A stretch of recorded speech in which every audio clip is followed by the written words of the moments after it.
everything's an allegation of culture, I think, up until that point. That if you can just leave, if you can get in your car and drive away, when it gets rough, you probably will. So, but I think it was culturally informed. It was informed that there is such a thing as culture, and by the understanding that we all come from cultured people, even if we're living in a sort of antibiotic soup these days that's constantly eroding culture and attempts at culture, there are still remnants of culture, in our own cultural patrimony. There's uh, tailings of it, there are echoes of it, and that we can, in coming together, keeping in mind a beautiful manner of approach, there's still beauty that can be created.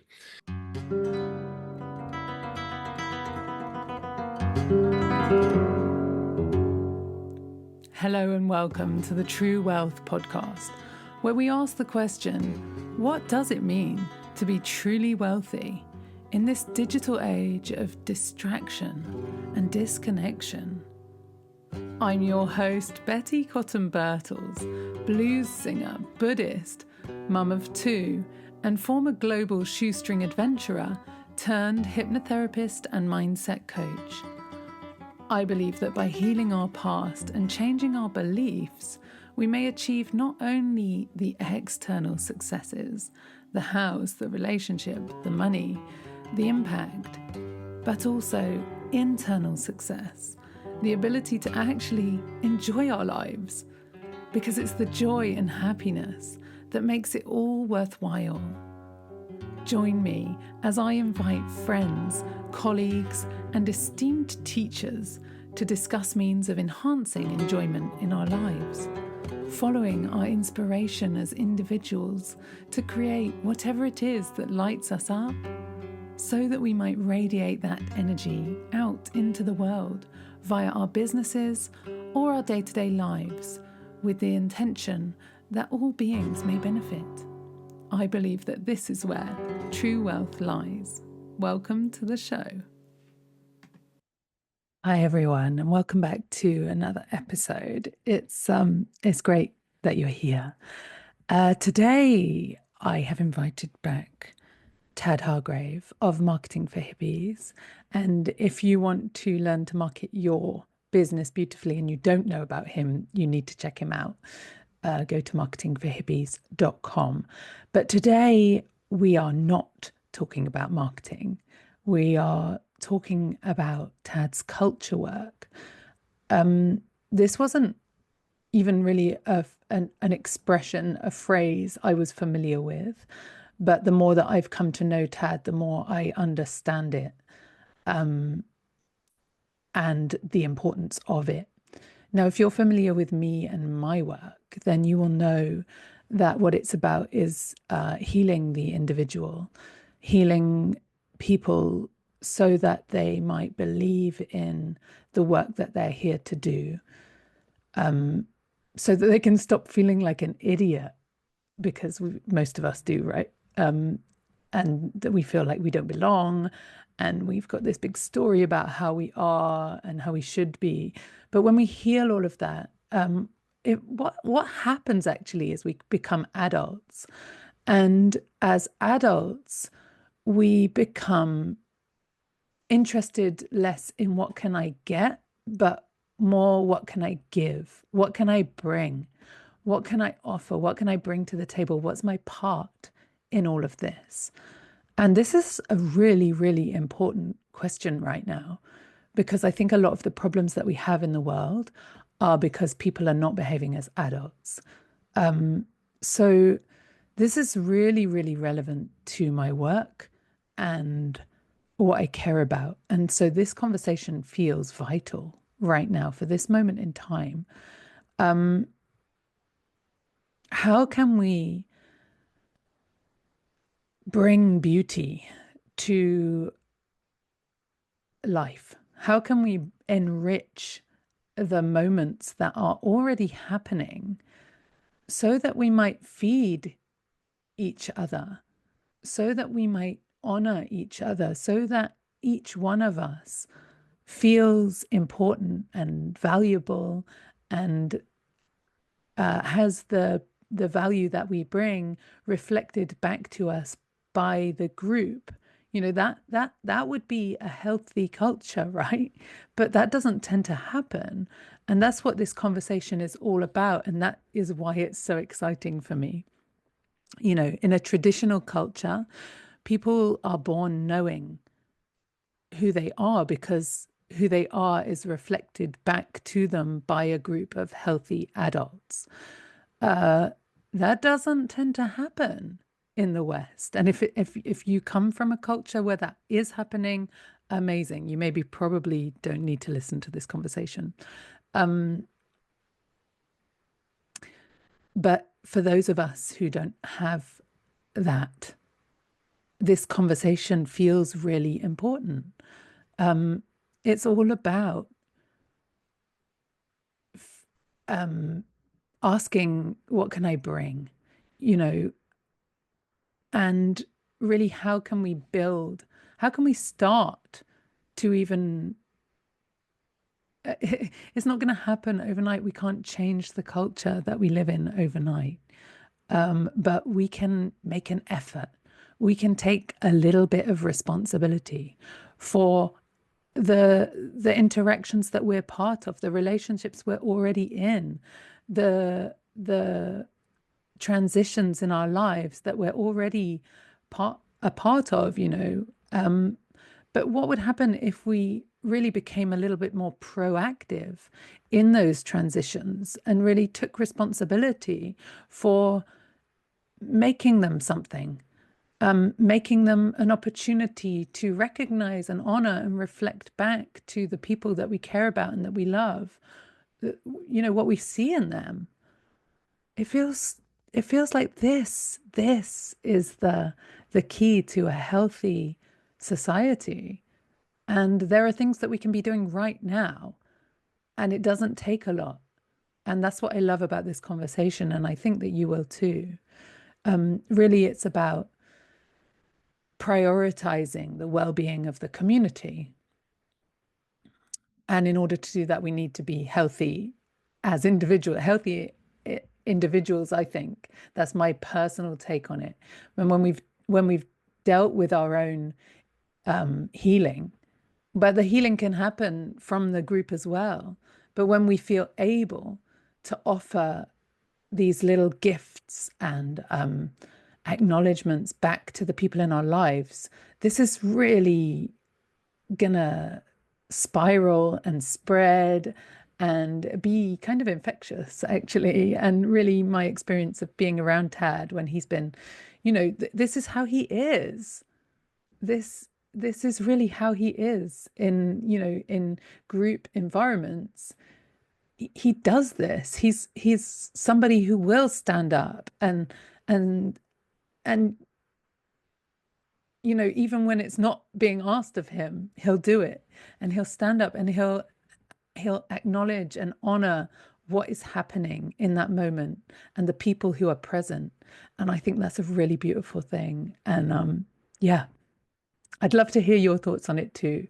So yeah, drop me a line. I'd love to hear from you.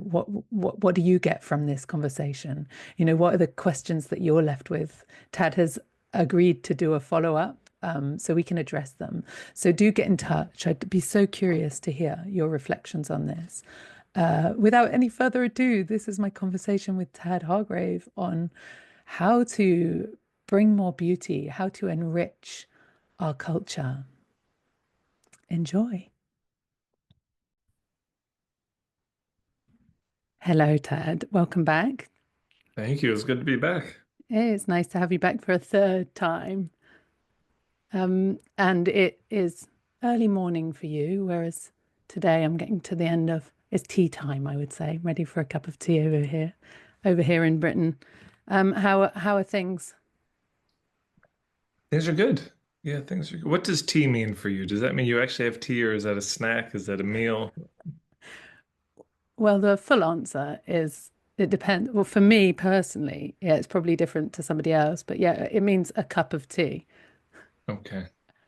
But yeah, there's a thing about class, I think. Anyway, that's maybe another conversation, but it depends on the class of the person that you talk to. Tea tends to mean different things. Somebody offered me tea in Bishop's Castle once, and I said yes, and they gave me a bowl of beef stew, and I had no idea what was happening. Yeah. Yeah, there you go. I got high class friends, Betty. I got high class friends. Yeah, well, yeah, I think maybe we'll change the subject now. Um, Good. Yeah, but beef stew's all right though, isn't it? I mean, that's maybe better than a cup of tea. It depends what you were expecting. Of course, Yeah, not if expectation you're is everything. expecting a cup of tea. It's a terrible cup of tea.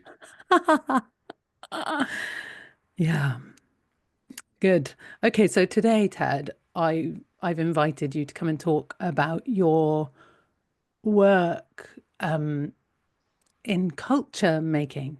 This is a phrase that is not one I'd even it feels so big. I got a little bit nervous, I'll be honest, just before this meeting you today. I suddenly thought, God, culture making, that is a big topic. Yeah. Um, you know, such a big thing.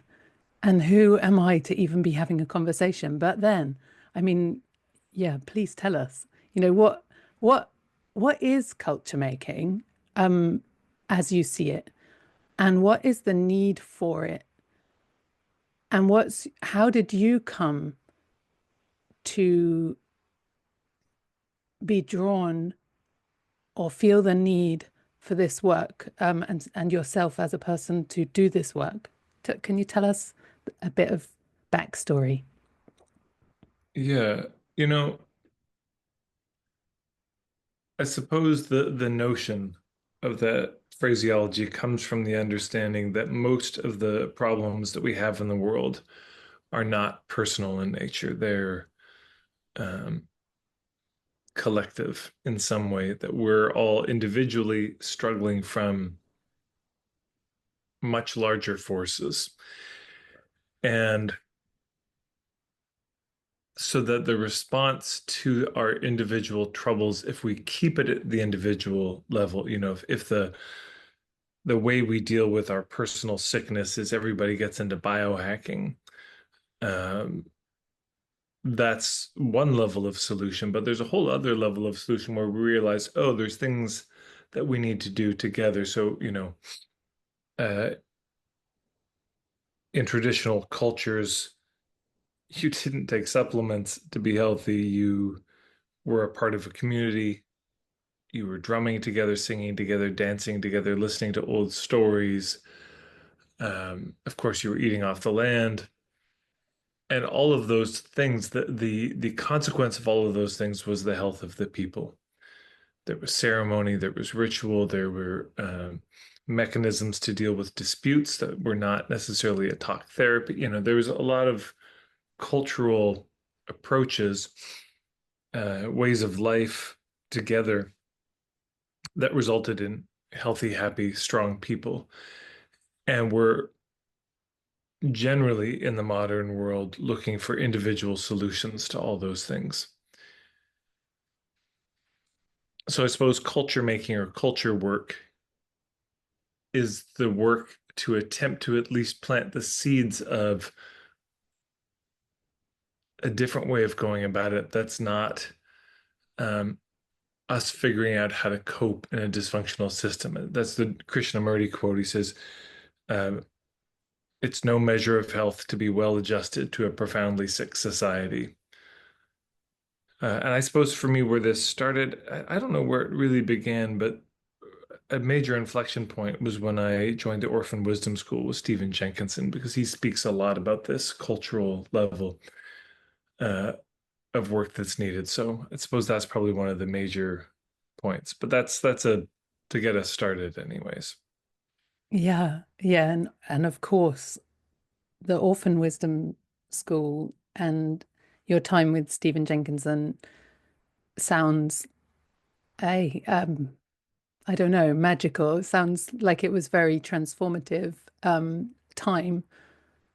and everybody who was involved speaks so highly of it and of him and of the community there. So I'd love to hear a little bit about, I suppose, maybe what was it about the, I mean, even the name, the Orphan Wisdom School. Could you like fill us in? What is it?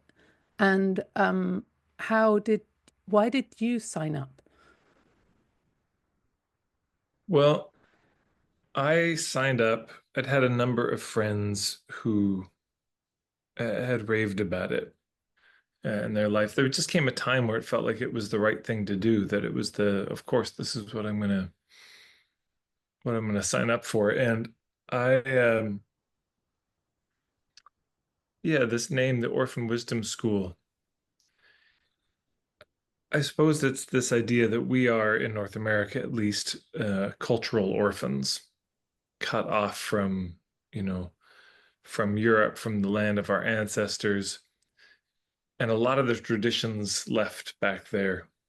Although some much older traditions remain in North America, older than in Europe. I mean, things that died out in Europe are still in North America. But anyways, a kind of dislocation generationally happened, and that that's not the enemy of wisdom, and it's not um yeah, it's not that there's nothing, or if there is a kind of cultural nothing, that nothing is a something that we can still work with and wonder about, of how did it get to be this way. So to me, that was the Orphan Wisdom School, is this extended wondering on how did North America become North America? How did it end up this way in that corner of the world? And it was the first time in my life I'd really seen or gotten a taste of what culture could look like. And Stephen was very clear. I mean, he said, look, this is not, we're not a village. We're not making a village here. We're just trying to practice village mindedness. We're trying to practice looking at things in a bigger way than just this individual lens. And so I got to see what happens when people proceed like that. And there was incredible beauty that came out of that. There was an incredible, um, there were feast nights with toasting and beautiful words spoken, people dressing beautifully, gifts being given, and getting to listen to beautiful teachings from this man. And so there was a taste, there was some echo of what this could, one iteration of what this could look like. Yeah, so that's, I suppose, where it started and why that what that meant for me. And what was it like? I mean, it sounds amazing. What was it like for you coming into that world? Well, I remember the first night having this feeling of my whole life I've been waiting for this. There was something that he was bringing that and I think a lot of people in the room were hungry for. Some old time wisdom, someone willing to speak honestly about the times that we're in, and someone unwilling to throw European ancestry under the bus, because of course there's so much white guilt these days, and nothing good could have ever come from where we come from, and yet he was willing to wonder, okay, if it's pretty rough and there's a lot of trouble, that's come from people who look like us, where did that trouble come from? What was the trouble before the trouble, and what's the longer story of how it came to be this way, which I think for so many of us was enormously healing. And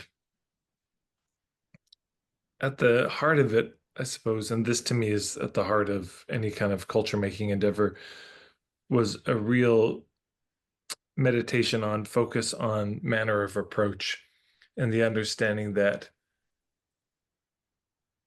what we find in the world is not usually the world, but it's the way we're approaching the world.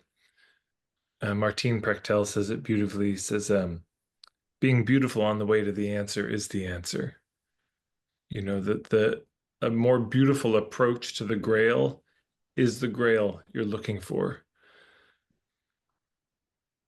And so we got to practice that together for a while. I mean, in halting, flailing kind of ways, not perfect and plenty of speed bumps along the way.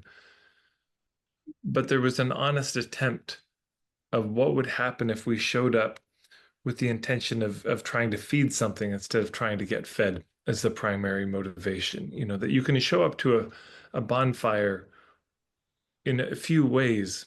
And one is you could come and just sit and enjoy it, and that's great. Another is you could come and you could say, "Well, I'm pretty cold," and that's some logs, and you take one of the logs from and you go off on your own to have that warm you. And another is you could show up and you could bring some wood to the fire to feed the thing that's keeping everybody warm. So that was how we proceeded on our better days, was that there's something here we're all trying to feed temporarily, knowing, eventually this will stop and we have to take it home and translate it in our own communities. So it was a kind of a cultural dojo in a way, or I mean, without much culture, it has to be said. It's not like, I mean, culture. My friend Kakisimo Esqueyo, I heard this from her, and I think she got it from fellow Narcissus Blood, who was a Blackfoot fellow. And the understanding was that culture are a set of teachings about how to live on a particular piece of land. And so we weren't sharing land, really. We'd be on Stephen's farm sometimes, or, other venues. But so at that level, this is not cultural. It's not an intergenerational situation. The Orphan Wisdom School started in 2010. It ended 2024, so 14 years. That's not long enough for it to really be a culture. Uh, and culture, I think, Natalie Pepin also said, which I agree with, that it's not a culture unless you rely on each other for your survival. Everything's an allegation of culture, I think, up until that point. That if you can just leave, if you can get in your car and drive away, when it gets rough, you probably will. So, but I think it was culturally informed. It was informed that there is such a thing as culture, and by the understanding that we all come from cultured people, even if we're living in a sort of antibiotic soup these days that's constantly eroding culture and attempts at culture, there are still remnants of culture, in our own cultural patrimony. There's uh, tailings of it. There are echoes of it, and that we can, in coming together, keeping in mind a beautiful manner of approach, there's still beauty that can be created. And I think one of the biggest services of the Orphan Wisdom School and other endeavors, like it would be the understanding that food makes hunger, that you can fast for a while and you sort of forget you're hungry until you smell food. And then all of a sudden you realize how hungry you are. And that's what the Orphan Wisdom School, I think, was for a lot of us, was waking up the hunger that we didn't even know we had. Didn't know we were thirsty, didn't know we were hungry until we were in the presence of and collaborating, conspiring on creating this kind of beauty.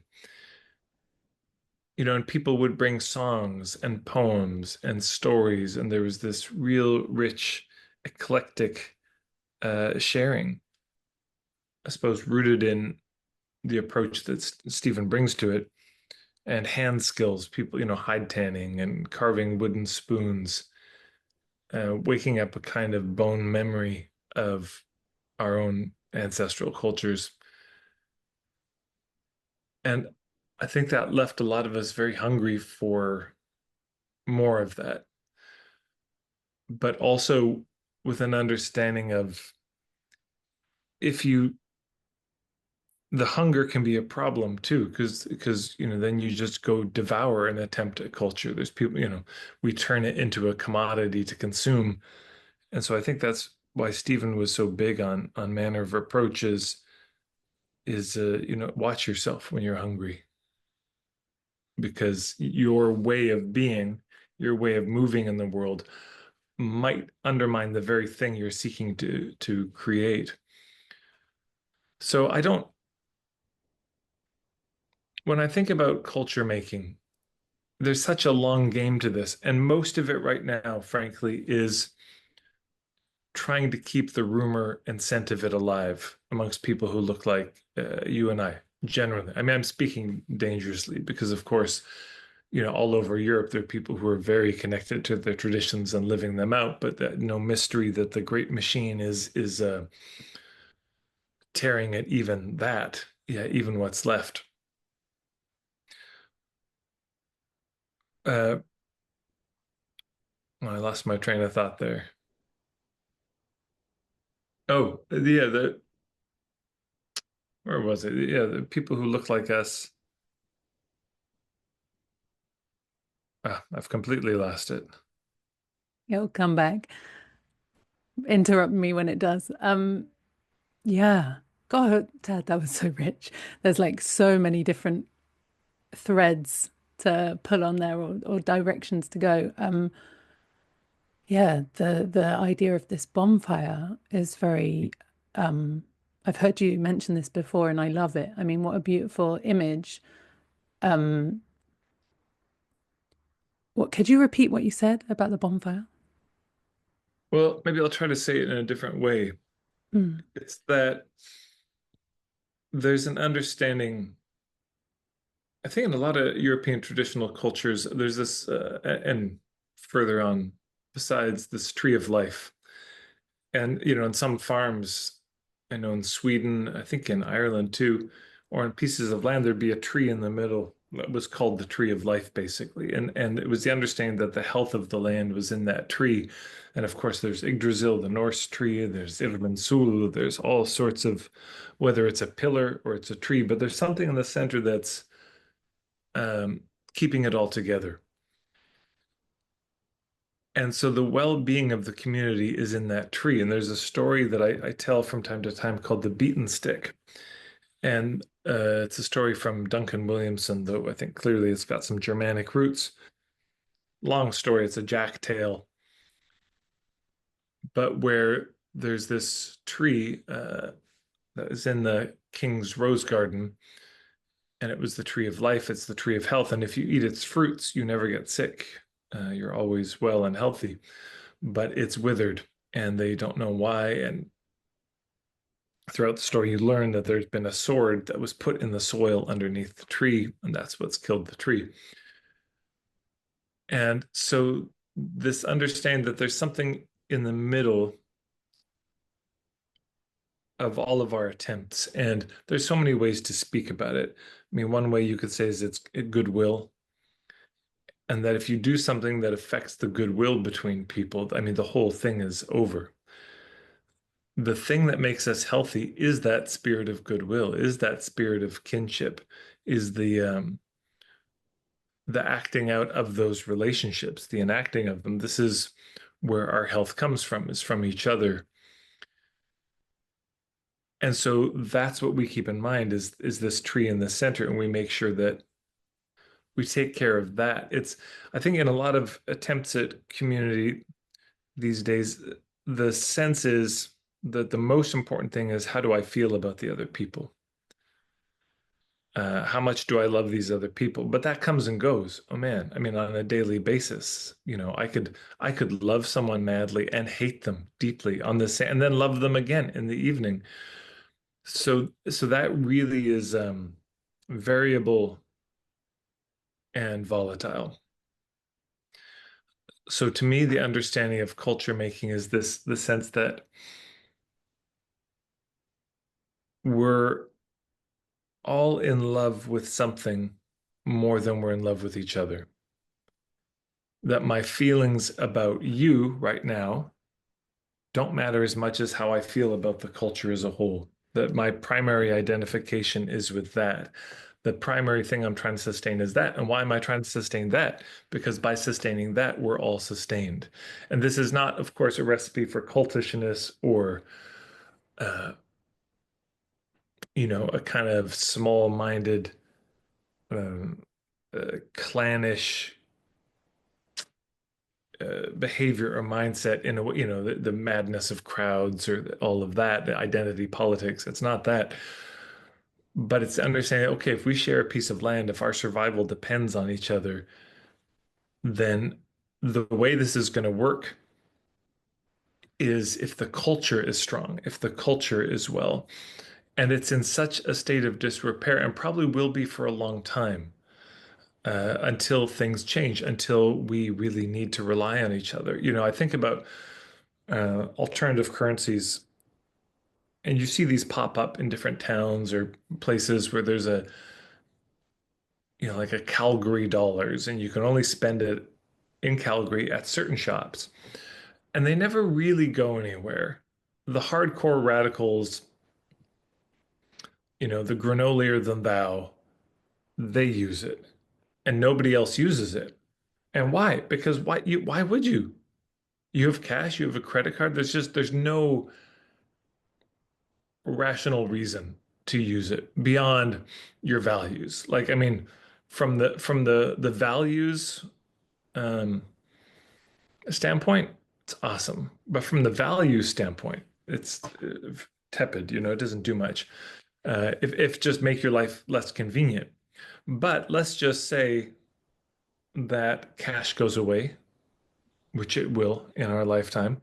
And let's say there's a rise of it's all digital currency attached to a global digital ID, with a social credit score and all those schemes that are probably in the works. And suddenly you can't use your money for certain things. Maybe because it's on the blockchain, maybe they've tokenized the money to say, well, you can only use this for food and you can only spend it at these authorized outlets. So this farm where you want to buy raw milk, you can't, of course, use the credits for that. Well, then alternative currencies suddenly are going to pop up and all the barter and trading systems are going to pop up again because there's a need. And right now, we don't need each other. I mean, we do, but we don't. I can get my needs met on my phone. Almost everything. I can order food, I can order stuff, I can be in touch with people, I can have an AI girlfriend, I can, whatever I want. It's just right there on my phone. And so the need for each other is very minimal. And I don't even need to stay because there are physical roads I can get into my physical car and drive on to leave. But let's just say those roads go into a state of disrepair. Let's say petrol gets so expensive. Let's say they say you can't have a car anymore. It's all going to be autonomous, driverless vehicles, and isn't life great? Welcome to the, technocratic fascist regime, and you don't want to do that. Well, now we suddenly need each other. Now we're going to need to rely on each other. Uh, so in the meantime, I think what we can be doing is keeping this alive. And one of the ways we can keep it alive in terms of culture making is looking at how we can take things that are already happening and hijacking them to do something bigger.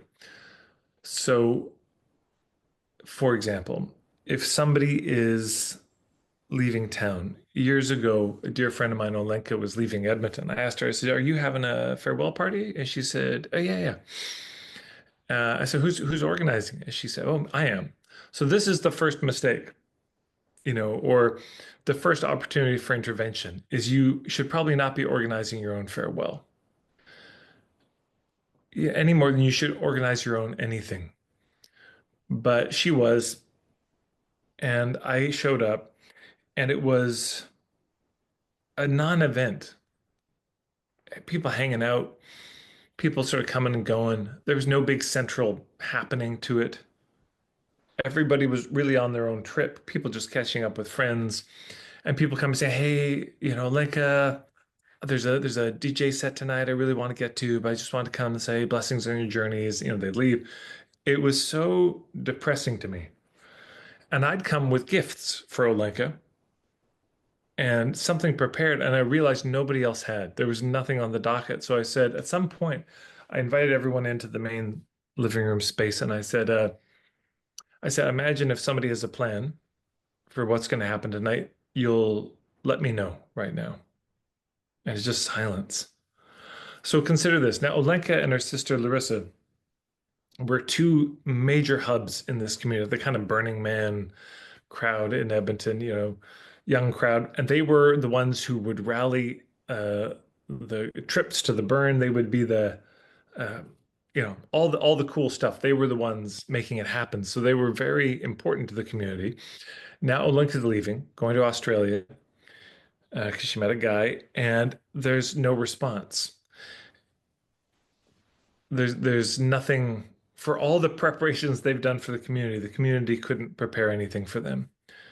And so I said, okay. And now what I'm going to describe is not what I would do, I think at this point necessarily, but it was me trying to do something in the moment, trying to respond to the incredible cultural poverty that I was experiencing, and trying to do something for my friend who was leaving, who was on the receiving end of this nothingness, which was going to haunt her forever, of what did my time mean in Edmonton when I went and I called everyone together, nothing happened.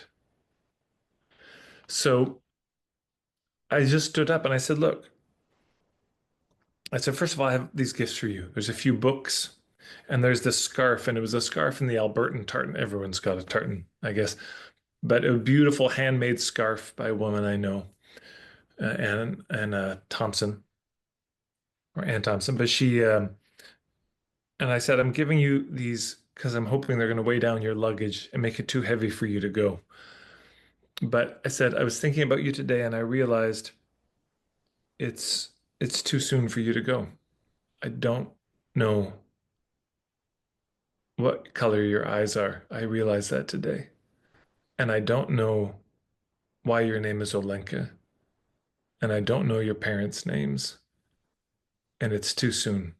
And I don't want you to go.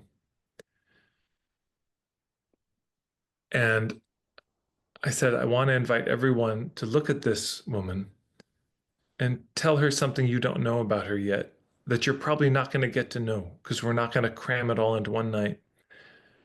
And tell her you don't want her to go. And the next three people said, I think it's great that you're going. It's fantastic. Wonderful adventure to you. And so I started interrupting. I said, look, I said, am I the only one that's going to miss her? Is that what's happening here? No, no, no, no, no. I said, okay, well, so again, I don't think I would have done it, but what I was trying to get them to do was miss her to her face. And I told them, I said, look, when she goes, she's going to leave a hole in this community.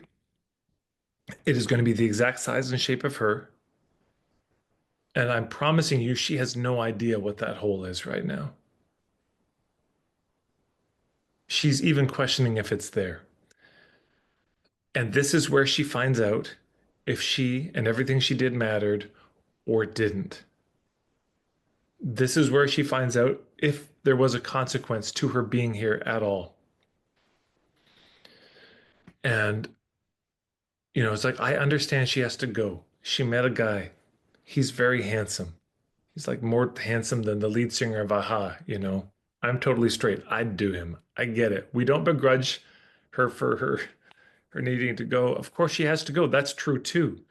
But let's just imagine that that part is handled. Let's imagine the blessings on your journeys. We're so excited for you is already done.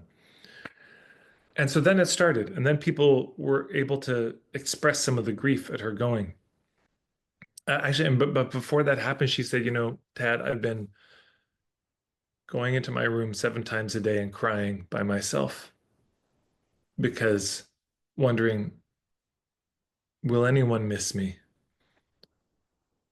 Will there be a space for me when I come back? Are my shoes just going to be filled right away? Does anyone, all of this was up for her. As it is, even though you love these people, you've had time in with these people, now you're going and you're just wondering about it as you go. And so we went around and there were some very beautiful moments. One was this kind of this beefy guy. He was standing, a festival dude, young guy. He was standing by the kitchen door and he said, "Wait, I gotta say something again." He said, so Lenka, I'm realizing as I don't know you very well at all, and I'm not going to get to." And you could see it had pierced him in some way, the potential finality of it. And in the face of that, others were, "Oh, well, I know I'll see you again," which is this spell of inevitability, so there's no consequences to anything. So we did our best. And boy, people were extremely uncomfortable with grief being expressed. And three different people over the coming days approached me and told me how uncomfortable that had made them feel, that I would insist on that, not just sort of open the space and people share, but mandate it a little bit. And I asked Olenka after, I said, "How was that for you?" And she said, I said, "Tad, that was my tribe. That was my crew. And that was the best they could do."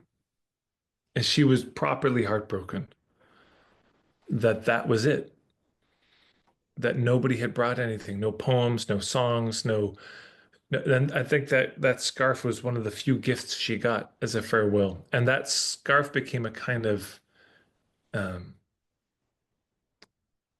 anchor for her, a portable altar that she could wear, that she could remember her time and that night in Alberta. And that's one of the reasons I gave it, was so that she could always have it to remember that night. So we can take these moments, the comings and goings, the hellos and goodbyes of life that happen anyways, and harness them to the wagon of making culture, knowing that it will fail, knowing that it will be in these times extremely short-lived, but knowing that it will also keep the scent of it alive in the air and all willing, if it's done well, help cultivate a capacity to be in the presence of culture beautifully without consuming it, because there is still culture in the world. And when you're a guest in a place where there's culture, it's good to know how to conduct yourself so you don't just go to the fire and take wood thinking, well, it's there, so it must be there for me. So that's my main thought about it these days is there's already things happening. We don't necessarily have a culture that's already cooking with rituals that we already do, although I know there's a lot of beautiful people with initiatives working to make this happen. But to the extent that it's not there, what we still have are the heartbreaks of life, all the farewells, and all the new arrivals that deserve heapings of blessings. And there's ways to bring people together and insist on something, asking people to prepare something, having gifts be given, somebody with some capacity for eloquence standing up and seeing if they can conjure into the room the consequence that's already happening so that it can be seen, so that it can be felt and appreciated for what it is, because the language we use often bypasses that. "I know I'll see you again. Blessings on your journeys. Have a great adventure." The real weight of what's happening doesn't appear in the language. And so the person who's leaving in that case is left with a kind of gaslighting of wondering, did the last 5 years happen or not? Because I couldn't hear it in anyone's words. Nobody had found a way to craft a language in which the immensity of these 5 years and my leaving ever appeared. And so maybe I'm crazy. Maybe I just made all this up. Maybe it didn't mean all of that to everybody. And that whole 5 years can be undone in one night or sealed in and blessed forever. and it can become that memory can become a kind of sacred bundle that they can carry with them that'll keep them strong throughout the rest of their life. It would be the prayer mat they can go to whenever they need that connection. And these things can be anchored in with gifts, physical gifts that we give people so that they remember this time. Years later, Olenka, she came back with her fellow. I mean, there were things that happened in between. And this was again, I got it wrong mostly, but I think I got the idea right by the end, too late. But I finally landed on it. She was bringing him back, and I thought, what do we do? We want to bring the community back, and they're not really going to have time to go for coffee with everybody. So it is a kind of bring everyone together, but you don't want to bring everyone together in a way that's overwhelming or mauling or too casual or too intense and trying to thread the needle. And I thought, what is the point of this? I said, well, it's him. He's coming. That's the unique thing. She'd come back one more time in between, which was very beautiful. But I thought there's something about him being here. And so we should probably let him know that we miss her and we want her back and that he's very lucky to have her. That would be important. But it's a chance for us to meet him and him to meet us properly. I said, but also when I was a couple days out, I realized, oh, and I had thought about gifts, and maybe the gifts are for him. Thank you for taking care of, our precious one so far away. And then I realized 2 days before, oh, the gifts aren't for him. The gifts are for their community that's sustaining them. The gifts are from one community to another community. And so I invited people to bring gifts, but a little too late. And I told them not to bring too much. And I should have just said, look, blow the walls off with it. But I bought some gifts. Other people brought some gifts, and they all went in the center of the room. And I said, these gifts, I said, maybe one or two of them for you, you can keep. But almost all of this is for your people back home. And here's the deal. When you give the gift, I said, Olenka, you both have to tell the story of today and what happened here. And Olenka, you have to tell the story of your farewell. So then this starts to, so much of culture, I think one aspect, one thread is knowing the stories of where things come from. Knowing the stories of the physical things you have, knowing the stories of a story that you're telling. Where does this story come from? Knowing the story behind the song that you're singing, all of that. And so we were offering some things that might not have a deep story, but giving it a chance to now have a story. That when they went back, they were going to sit down. I've got, where is it here? Somewhere. Oh, I got it. There it is. This is a little spatula that Olenka gave me. And it's from a crafts person, I think on Bruny Island in Australia, woodworker. And yeah, it's got Gary Little.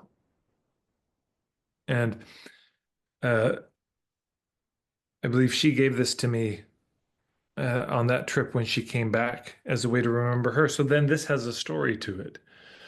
And so if somebody said, oh, where did you get this? I mean, I could tell them all the stories I just told you, plus a few more besides. I could spend a whole evening, fill an evening with stories from this. And it's Martine Prechtel speaks about this, the notion of if you could carve out one room in your house or one corner of your house, and the only things that go there are things you know the full story of, things that you could pick up and you could spend a whole night talking about. Because in a traditional culture, that's what everything is. There's nothing that isn't that in a traditional culture. Every little piece in your house is the source of stories and the basis of enormous teachings. I mean, anything you can imagine, the house itself, certainly the hearth fire in the center of the house, the the bow drill that you use to make that fire, the pot in which you're cooking the food that you're cooking, all of it would have teachings and deep, deep stories connected to it. So part of the cultural work is people actually going into their own ancestral cultures and trying to, uh, breathe life onto those coals again and find a way to make them live again in a new way in the new times and places they find themselves. But I mean, this circles back to the Orphan Wisdom School. It's one thing to read about it, and it's one thing to have theories about it, write essays on it, go to watch, a ceremony or a ritual, but it's another to be burdened by it. To say if something's going to happen, it's going to be you doing it. It's going to be all of us creating this together. And to have the responsibility of that put on one's shoulders and see what happens when everybody puts their shoulder to the wheel and proceeds as if the way they're proceeding matters and as if there is something in the middle of all of us. And let's see how we can get this fire blazing. It's incredible how hot it can get so quickly. Now, of course, it was temporary because we didn't live close to each other. While we shared a love for that, we had many differences of opinion on other things, which during COVID times, shattered a lot of it. So not sustainable, but there is something in it that is sustaining for me in the memory of what we were able to do in those times together. Wow, what a beautiful story. Did that um, um, ceremony that you created for Alenka, Hmm. um, well, this experience, did this happen after you'd been presumably at the Orphan Wisdom School? That was something that you had seen Stephen do or No, similar? No. no, but I suppose this is it's a good question because I'd never seen Stephen do that. I mean, I'd heard him speak about farewells, of course, his work in the death trade, dying, so I'd heard him speak about it, but I'd never heard him describe anything like what I attempted to do. But there was an instinct, I think, that came from the radiation of that. There was an instinct that came from being in the presence of what it can look like when uh, some sort of cultural chops are demanded from people. When there's okay, show up now. Yeah. When more is asked of people than they would ask of themselves, when you ask things of people that they don't even think they are possible or that they have or that they would never think of, that does something to people and can create something. So I think when we go through these, what's interesting is what happened afterwards was then another friend of mine, Bella, she said she was leaving. And I said, "Oh, who's organizing your farewell?" She said, "I am." I just shook my head. And she said, "You?" I said, "I don't want to get this reputation that I'm the farewell guy." I said, "But I tell you what we could do. You get some friends of yours, maybe younger, who are interested to learn about these types of things. You have them come over to my place with some gifts and ask me to share. And then I'll share." And so they did come over and they brought some gifts, some beautiful gifts, and they said some beautiful words. And I took 3 hours and I walked them through just the types of things they could think about. And then there was another fellow, Justin, who was leaving town, and this was during lockdown, so we couldn't get together. And another woman in the community, Andrea, she reached out to me, and I also sort of was mentoring her through what you could do. How could we do this? And in that case, knowing we couldn't be there in person, we had everyone write a letter to him. But it was different time frames were delegated to different people. So you're going to write the letter he reads on the plane. You're going to write the letter he reads when he lands. You're going to write a letter 1 week out. You're going to write a letter a month out and up to 6 months out, so that he feels the love from his community in stages. And so these you can start to get creative, but how do we let this person know the consequence they have? How can we make sure they know they matter to us? And I remember, another iteration of this in Wales was my friend Jerome, who's way on the west coast in Trefecune. He, they, I believe, had an Italian baker in their community, and they were leaving. But they mattered so much to the community, so a number of them gathered together with gifts and went over to their home and pled for them to stay. And they stayed. I think a lot of us, we leave because it's so easy to leave. When it came time for me to leave Edmonton in 2020, my friend Natalie Pepin, she hosted, I was going to host my own thing. I was just so busy at it.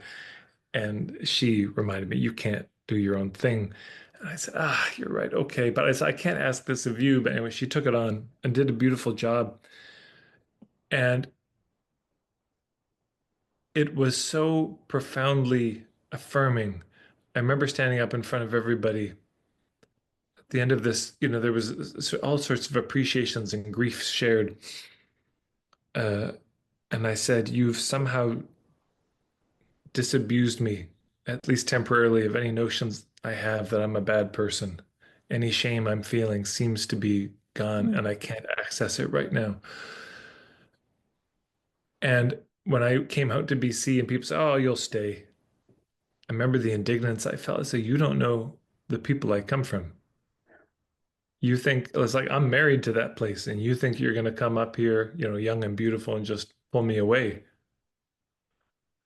Now, of course, it's been 4 years, 4.5 years since then, and it's longer. So, we never know. But that the way that they blessed me in my leaving had me want to come back. Uh, Reassured me of my consequence, and I just think it makes it harder to leave. And if you were, imagine this, imagine somebody like Olenka, who's such a pillar in a certain community, who gives so much, leaves, and everybody else sees that nothing happens. I mean, what do you think this does to people's willingness to throw down? It's like, wow, I could give my heart and soul. Like nobody could have given more than Olenka and Larissa. And then Olenka leaves and nothing happens.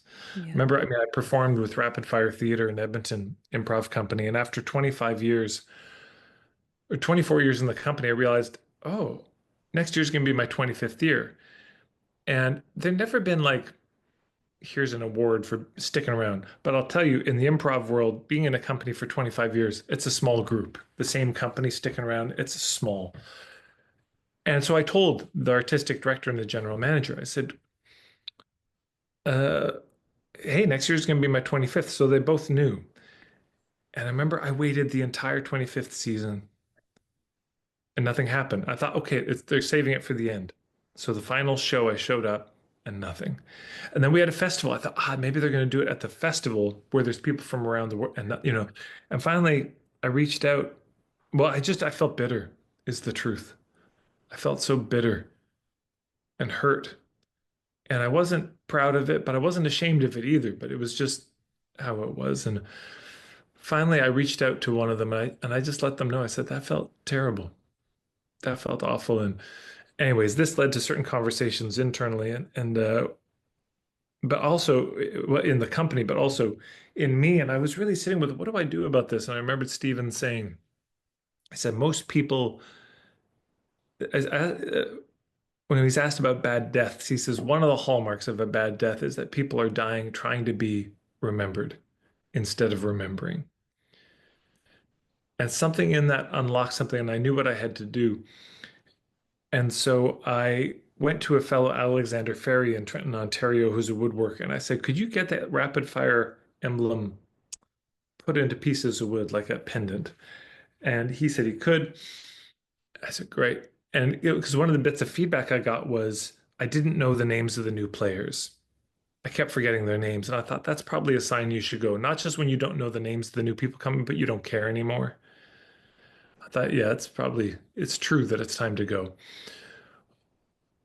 And that had been a conversation that had come up of Tad, are you sort of in, are you out? Are you alumni? You just show up from time to time? Are you a core member? And I thought it's probably time to go now. And I thought, I could just show up in the last month and remember everyone's name and try to leave like that, but it felt a little insincere. But I thought what I could do that would be more real is I got these pendants and I got enough for all the new players and I got their initials put on the back. And I reached out to the artistic director and I said, "Hey, could I have 5 or 10 minutes at the end of one of the shows coming up?" And he said, "Actually, I'm glad you reached out because I didn't know how to get you to this thing without saying what it was. We're having our annual general meeting. Could you come? We have something for you."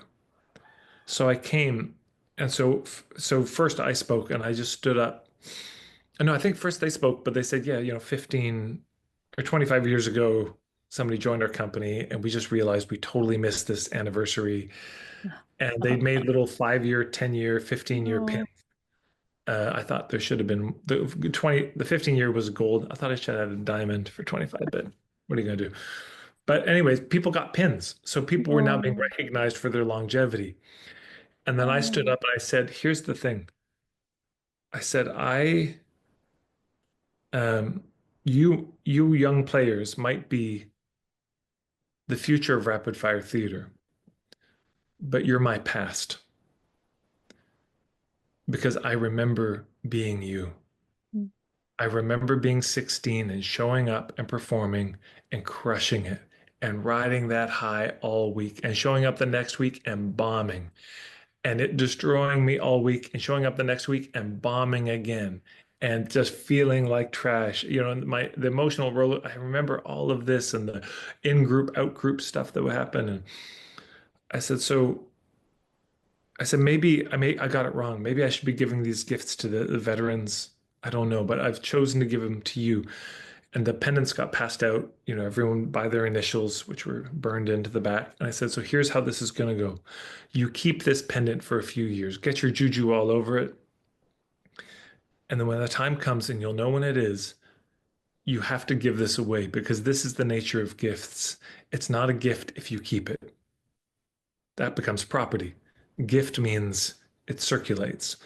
So at some point, you're going to find somebody to give it to. That might be a volunteer in the company, might be a new player like you. It might be a veteran leaving, and you want to make sure that they know uh, what they meant to you. It might be somebody on the board. It might be a touring performer who comes through, and you know that they're the one. But when you give it to them, you write their initials on the back, and you give them these same instructions so that this keeps circulating. And I mean, I was kind of crying, and people were crying. And I remember the artistic director came up. He said, "That was a good ceremony." And so whether you're leaving, um, or being left, there are ways that we can come to these moments in a way that creates a kind of echo from it that reverberates out, that gives people the scent of some beautiful meal they've never tasted. That now, even though they don't know the exact recipe, they want to try to replicate it. They want to try to make more of that in the world. Yeah. I I I love listening to all of this, Ted. I mean, and I feel like you could probably continue talking about this for, I don't know, weeks without stopping. I can see and feel the love that you have. What I think it is a love for humanity. I don't know, just a love for life and just wanting to um yeah, just feed. And I really get that from you, how much you want to feed people and create and help, well, just help them to grow, so just give of yourself. And the fact there's something unique about you that, the fact that you even see the need for this, most people don't even see, like you said, the hunger. The food creates the hunger. I mean, I get that from what you're talking about and from knowing you and from experiencing your own similar kinds of ceremony that after your event in London last year when we went for food together. And just for everyone listening, Ted, I mean, he really practiced what he's preaching here. I mean, as you under, I'm sure you're not questioning that, but he went round and spoke to everyone in the group and offered something. And what I guess I can't remember what you said to any individual person, but what I understood to be happening was you reflecting what you saw in that person. And, we have such a poverty of um, just a poverty, I don't know, of culture of something that means that we don't get seen by people. We don't know really. We're just, it feels to me that in society, yeah, we're just so unseen, unrecognized the bulk of the time. And really your story about your friend, was it Elenka? Yeah, that the fact that she didn't know if she would be missed. I mean, yeah, how sad. And the fact that yeah, there's just so much to say about it, that you see the need, and I don't know whether you ever really knew of yourself to be a good, I mean, obviously you're very good at standing up and taking the initiative, and you've got that background in performance and being on stage, and you're comfortable with that.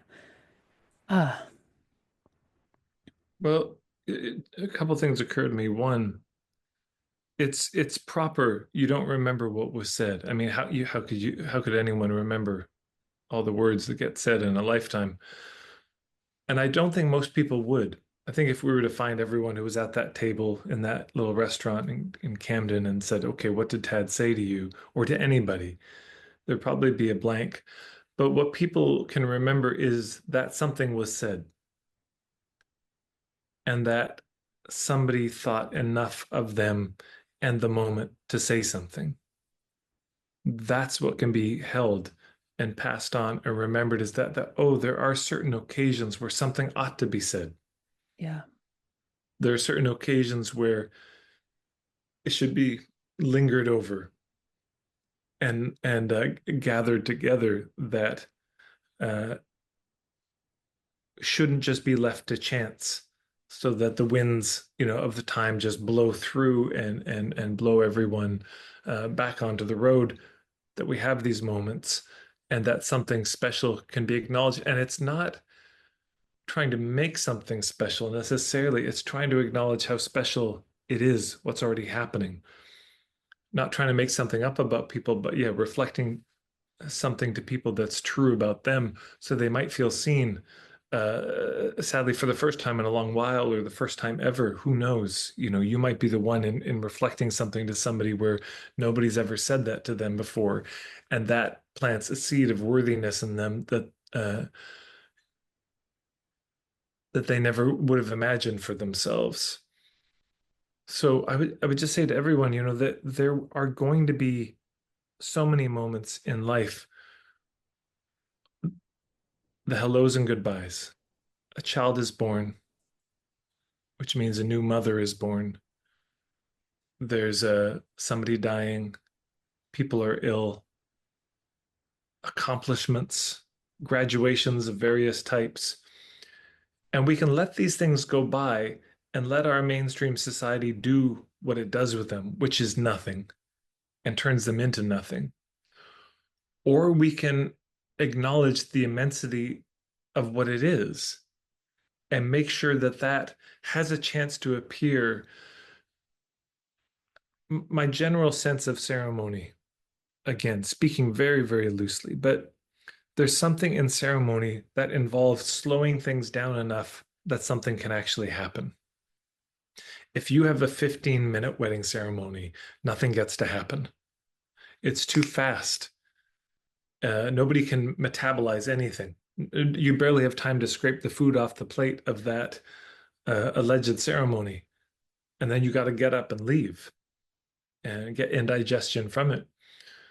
So there's something about saying, no, wait, stop, and just throwing some elbows and creating some room so that the thing that's already there gets to have a seat at the table, instead of sort of wandering around the outside, wondering if anyone even notices it's there, and finally saying, I guess not, I'm wandering off.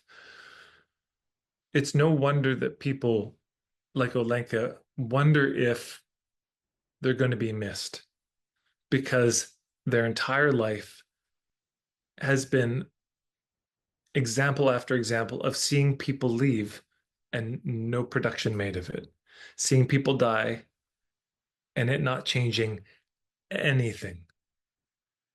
And so we are deeply unconvinced of our consequence because we don't see almost any evidence of our consequence. This can also be done when there's conflict between people, when there are disagreements, when there's pain. The people in the conflict are temporarily insane and just exempt from duty. When people are really triggered with each other, they're not sane. And you can try to put the responsibility on one, well, that's the person that did the bad thing, or here's the perpetrator, here's the victim, and you can just, abdicate responsibility as the community, or you could say this is a chance for us to finally be a community. This is a chance for us to finally show up and do something. And that may be welcomed and it may not be. It's that should be said. People start hearing this, they get wild ideas. We're going to do this kind of villagey thing, and you may find there's less uptake than you wish there was. I mean, just imagine trying to do any of what I'm describing with your family, for example. For anyone listening, when you're the kind of rainbow sheep in your family, like let's do a ceremony. So it's got to be translated, mitigated in ways that aren't going to, put you above anybody, that aren't going to make anybody wrong, but that can help make it so that whatever is happening is made so that the reality of it has a chance to appear. It's one of the immense gifts I think Stephen brought to this whole death trade was, first of all, seeing that this language that was used around death and dying had banished death and dying. You couldn't, as the dying person, see yourself. There's a I think it was John Moriarty. He writes about how he was visited by the constellation Orion, and that Orion showed up at his door and said, "This is a bundle of all of your human understandings." And he gave it to him and he said, "We do not recognize ourselves in your understandings." And so if you're the dying person and you can't recognize yourself in the understandings and language around you, that's rough. I mean, that's the most intense gaslighting. So we need to find a way to find the language so that what's happening has a chance to actually happen. Because we have a grand procession of non-happenings, of non-events that persuade us of our non-consequence in the world. And we can begin to proceed otherwise in small ways. It doesn't have to be big. It can be small. It could be at a dinner table. It could be offering a toast that you've thought through before you got there.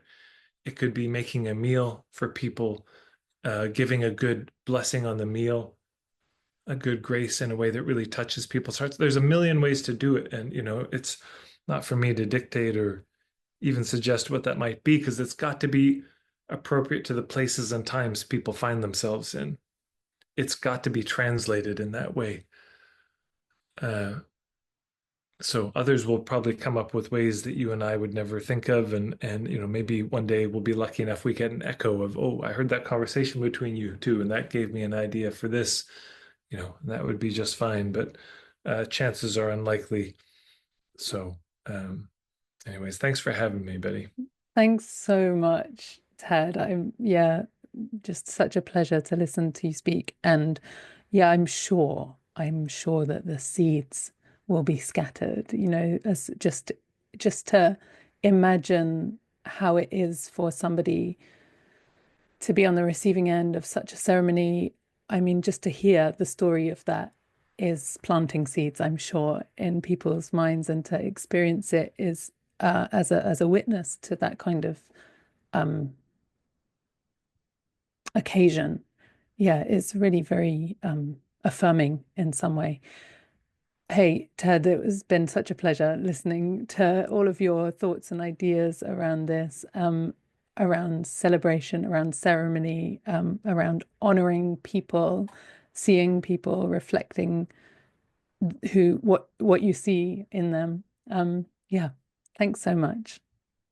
Come again. Thank you. Thank you. And the last thought I'll just put is it's important to make a distinction that what I'm talking about is, of course, not there are traditional peoples, indigenous peoples who have intact ceremonies and rituals that have been passed on for, since time immemorial. So what I'm talking about is obviously not that. Yeah. What I'm talking about is knowing that all of our ancestors, of everybody listening, we all had ancestors who knew how to do that. And there's been a temporary amnesia, but the bone memory of that is still there. The instinct for it is still there. And, Gustav Mahler had a line. He said, worship, he said, tradition is not the worship of ashes, it's the preservation of fire. So the people need to be warm. And we still do have some fire making instinct in us.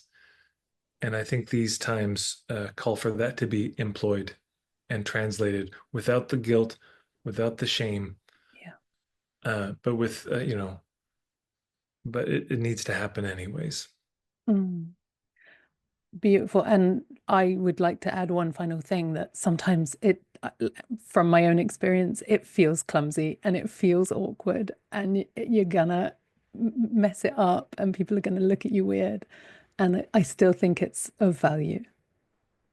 And it's a value because they'll inherit the failure, which Uh-huh. is not bad. They'll see, oh, don't do it like that. Okay, I could do better than that. That's really, I mean, Yeah, that's that's a useful. gift. Yeah.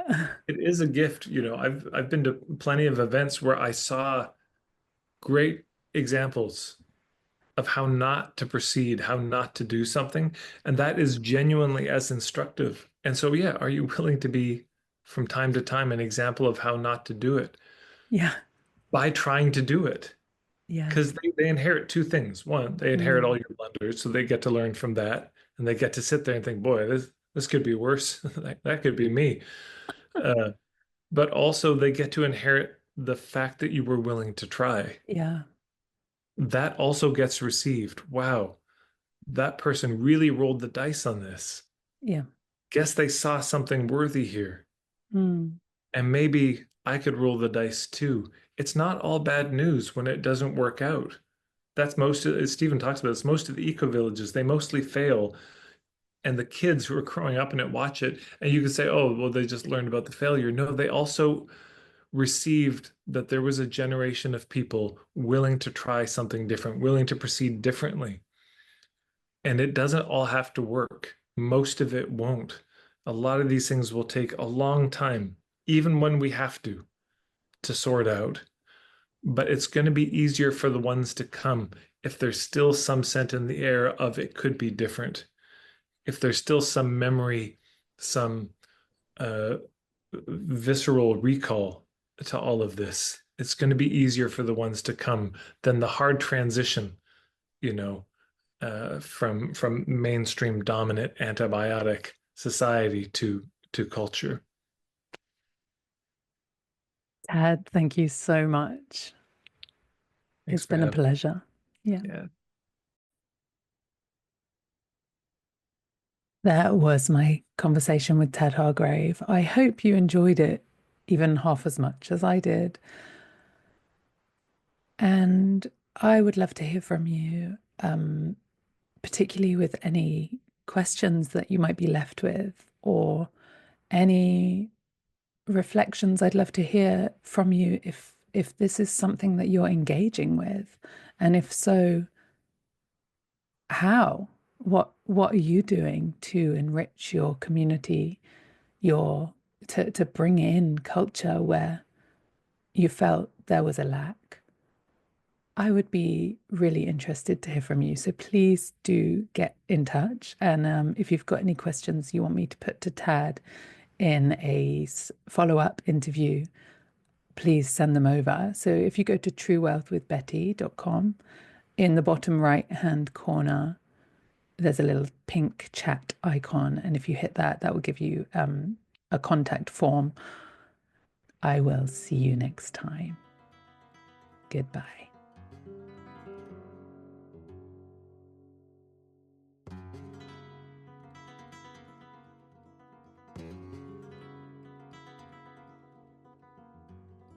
Hi again, everyone. It's Betty here again. I just wanted to take a moment to tell you about my work. Are you a business owner who knows exactly what you should be doing to grow your business in an ethical way, a way that feels good, and yet you are not doing it? You know what you need to do. You really know what you should be doing. You've got the method, you've got the strategy, you've worked with enough coaches now, you've enrolled in enough courses, and yet you're still not doing it. Instead, you find yourself procrastinating, cleaning the house, reorganizing your nickel drawer, really anything to avoid doing the thing that you know you need to do. Maybe you feel terrified of being seen. Maybe you feel terrified of saying what you really want to say. So it might be that you make content that's a little bit more vanilla than really you know you should be. So you can't quite express yourself because you're terrified of what somebody might think. Well, this happens. You're not alone. That's the first thing I want to say. My God, this is so common, particularly for spiritually leaning, spiritually inclined female entrepreneurs. There can be this real fear of being seen, of speaking up. And this is often rooted in our early life experience. And these blocks exist at a subconscious level. So we're really not aware of them. And that's why we end up in the same patterns, the same cycles that just keep coming again and again. And the reason for it is there's probably a part of you that is trying to protect you. It's trying to keep you safe. And it thinks that if you grew your business to that next level, that would mean like certain death, right? Because it thinks that being seen, being visible, speaking up is a fate worse than death. And that part is there to keep you alive. Well, have faith, have hope, because I work with women like this all the time. And the good news is that using hypnotherapy, we can easily access the subconscious mind. We can find out what's really going on. We can find out what that part of you really thinks will happen if you grow your business to that next level. If you speak your mind, if you are seen in the public eye as the person that you really are, authentically, unapologetically. And as soon as you understand it, you understand, oh, that part of me is trying to keep me safe. It thinks that X, Y, or Z will happen. It becomes very straightforward to start telling yourself the truth. These parts have often been there for a long time, since we were children, usually, sometimes even past lives. And they're outdated and they simply need updating. You don't live in that unsafe reality. Usually that's the way it is. It's an old kind of pattern, an old tendency that really just needs updating. And using hypnotherapy is a really quick way of accessing that level of your beliefs and beginning to tell yourself the truth, that you are an expert in your field. That it's safe to really truly start to believe what is actually true, that it is safe for you to speak your expertise, to show up online, to make the videos, whatever it is, to stand on stage, to give the presentation and speak openly about what you know to be true in your own voice. Because let me tell you something, there are people out there who are waiting to hear your point of view in your words, in your voice, because there's nobody else out there who can explain it in the way that you can. So if you're curious to find out more about me and my work, this is exactly what I do all the time. Work with spiritually inclined women, coaches, healers, entrepreneurs who have got a vision for what they know is possible on their good days, and yet they find themselves just stuck in these painful cycles of the same patterns of behavior, the same procrastination, the same fears that are keeping them stuck at the same level. And as soon as we understand it, we can let it go. So if you're curious to find out more, go to truewealthwithbetty.com and you can book yourself a gift session, a 45-minute gift session. Also, the links for those are in the show notes. All right, see you next time.